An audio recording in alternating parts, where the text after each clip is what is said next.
নমস্কার বন্ধুরা, আমার চ্যানেলে সবাইকে স্বাগত। আজকে আমি বানাচ্ছি মটন কষা। এটা ভাত বা রুটির সাথে খেতে খুবই টেস্টি লাগে। আশা করছি আপনাদের সকলের খুব ভালো লাগবে। তো শুরু করা যাক। আমি 1 কেজি মতো খাসির মাংস নিয়েছি।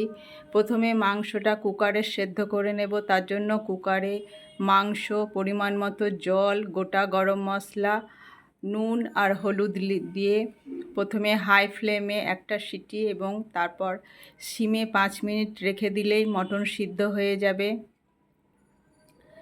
তারপর কড়াইয়ে সর্ষের তেল গরম করে ওর মধ্যে গোটা জিরে, গোটা গরম মশলা, তেজপাতা, শুকনো লঙ্কা ফোড়ন দিয়ে একটু ভাজা হয়ে গেলে ওর মধ্যে পেঁয়াজ কুচি দিতে হবে। তারপর অল্প একটু নুন দিয়ে কিছুক্ষণ পেঁয়াজ ভাজতে হবে। তারপর পেঁয়াজ যখন হালকা ব্রাউন ভাজা হয়ে যাবে তখন ওর মধ্যে আদা রসুন বাটা, টমেটো কুচি, লঙ্কা গুঁড়ো, ধনে গুঁড়ো, জিরে গুঁড়ো সব কিছু দিয়ে বেশ কিছুক্ষণ একটু কষতে হবে। তারপর কষার পর ওর মধ্যে মটন মশলা আর অল্প গরম মশলা দিয়ে অল্প একটু জল দিয়ে আরও কিছুক্ষণ মশলাটা কষতে হবে। তা মশলা কষার পর যখন মশলা থেকে তেল বেরিয়ে যাবে তখন ওর মধ্যে সিদ্ধ করে রাখা মটনের পিসগুলো দিয়ে দিতে হবে। তারপর সব কিছু একটু ভালো করে মিশিয়ে নিতে হবে।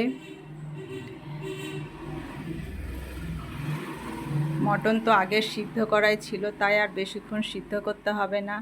তারপর মটন সিদ্ধ করা জলটা অল্প দিয়ে পরিমাণ মতো নুন দিয়ে কিছুক্ষণ ঢাকা দিয়ে আরও 5-6 মিনিট মতো একটু ফুটিয়ে নেব। তারপর ওপর থেকে একটু ধনেপাতা কুচি ছিটিয়ে দেব। তারপর তৈরি হয়ে গেল আমার মটন কষা। এটা আশা করছি আপনাদের সকলের ভালো লাগবে। ভালো লাগলে অবশ্যই লাইক কমেন্ট করবেন। আর যারা নতুন বন্ধু আছেন তাদের কাছে অনুরোধ রইল আমার চ্যানেলটি সাবস্ক্রাইব করার জন্য। তারপর একটা বাটিতে সার্ভ করে দিলাম। ওপর থেকে আবার একটু ধনেপাতা কুচি ছিটিয়ে দিলাম। আশা করছি আপনাদের সকলের রেসিপিটা ভালো লাগবে। আজ এখানেই শেষ করছি। সবাই ভালো থাকবেন। Bye bye.